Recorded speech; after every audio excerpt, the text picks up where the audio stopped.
Well, there are new numbers in now from the National Cancer Institute, and they show cancer's hitting more and more young adults in the United States. The diagnosis rate in people that are under 50 has jumped nearly 13% from the year 2000, when it was around 96 cases per 100,000 people, and now up to 108 cases by the year 2019. Let's bring in from the American College of Preventive Medicine, Region at Large, and public health physician Dr. Pernell to talk a little bit more about this. And first, on the why, what would you say is why are we seeing this more and more in the news and now in the data?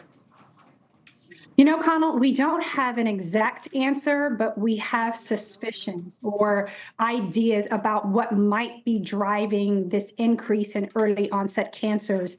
We know that in North America, in Western Europe, and also in Australia, we're seeing a rise that might be linked to less physical activity, so more sedentary lifestyles, a diet is high on ultra-processed foods, and perhaps there's something in the environment. There is some toxin that people are being exposed to that has contributed to this rise in early onset cancers. Now, what to do about it? I mean, are we getting it right where we are on ages in terms of where women should be getting mammograms, where people in general should be getting colonoscopies? I mean, I think, down to 45, right, on that. I mean, that's something people should be looking at. Should it even go lower than that, do you think? Or what do we do about this?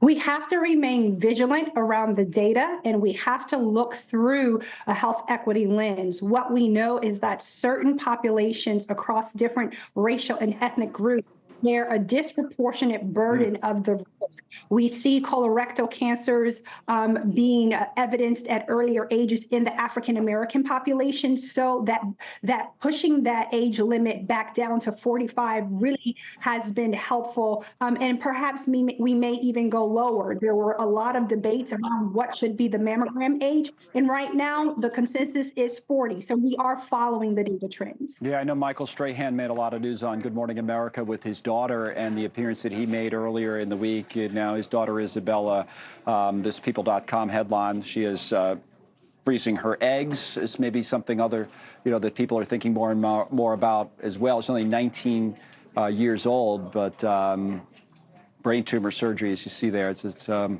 tough situation for a lot of people. She's only 19. Very, very tragic. My heart and my prayers go out to her. But again, this just resonates so broadly across the field around why are we seeing a spike in cancers in folks who are under the ages of 50. While brain cancer are not the types of cancers that we're seeing the brunt of increase in, we are paying attention to gastrointestinal cancers, to breast cancers, pancreatic cancers, and even uterine cancers. Last thing is a different topic. We'll have one question about it. It was a story that came out early in the week. There's a movement in California to ban youth tackle football, right, for young people, for kids. And, I'm just curious from a health perspective on that. I mean, how dangerous do you think it is? Is it something that should actually be outlawed? What's your doctor's view on it?